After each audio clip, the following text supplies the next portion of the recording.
Due to the nature of their immortality, the vampire lineages are quite conservative in many ways. This is shown in their steadfast adherence to a strict and traditional hierarchy. Although each lineage may have a slightly different structure, the broad strokes are the same.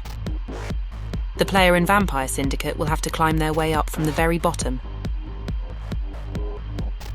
At the lowest rung of the ladder are the proxy gangs, those criminal organisations that are controlled by the vampires, but in secret.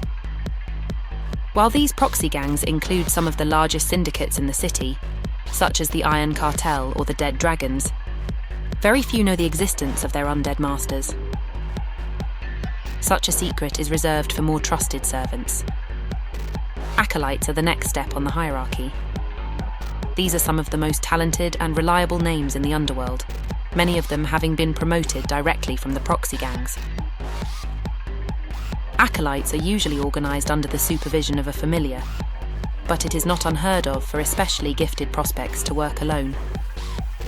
Many serve in the house guard of a vampire's manse, a heavily fortified and decadent underground lair.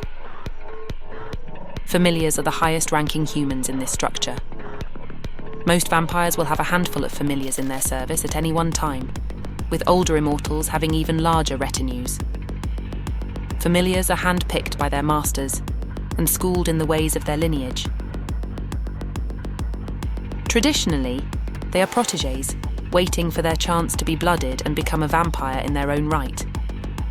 Unfortunately for them, current circumstances, including the intrusion of the Traveller's Mandate, means that few familiars ever receive the gift of immortality. A vampire without special rank or significance is called a bloodkin.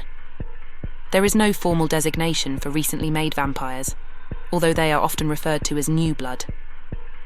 This term will stick until after their first half-century of unlife. New bloods are expected to serve and learn from an older vampire, in a traditional relationship akin to that of a knight and a squire. Although it is not encouraged, romantic and lustful entanglements can often occur. Once a vampire passes 50 years after the date of their induction ritual, they can be properly welcomed as a member of the lineage, with full respect. However, age alone does not always mark this transition.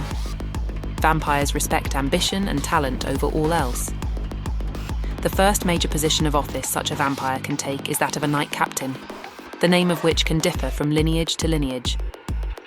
The Chthonians call them deep priests, whereas they are magisters to the dragon-blooded, bogatirs to the exiled house, and paladins to the Sunseeker court.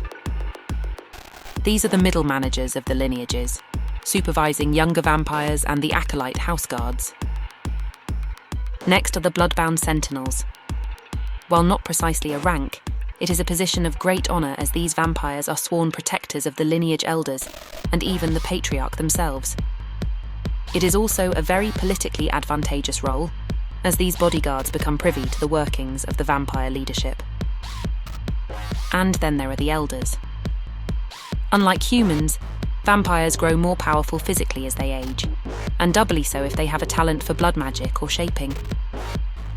Many elders have seen more than 200 years pass since their first death.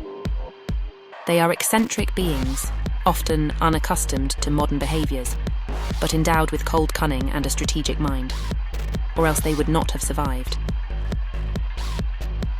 At the top of each lineage is a patriarch, or in the case of the Sunseeker court, a queen. They exercise autocratic control of their lineage, without checks or balances. These legendary individuals are known far beyond just the vampire syndicates. Indeed, some are figures of myth or history, long forgotten or thought to be dead. An audience with one is worth more than a vault of gold. All vampires vie and jostle for their favour, but the vampire royalty has long since lost touch with the world. Now they sit alone in their cavernous manses, locked within their own remembrance. But change is coming to the syndicates. Change in the form of you.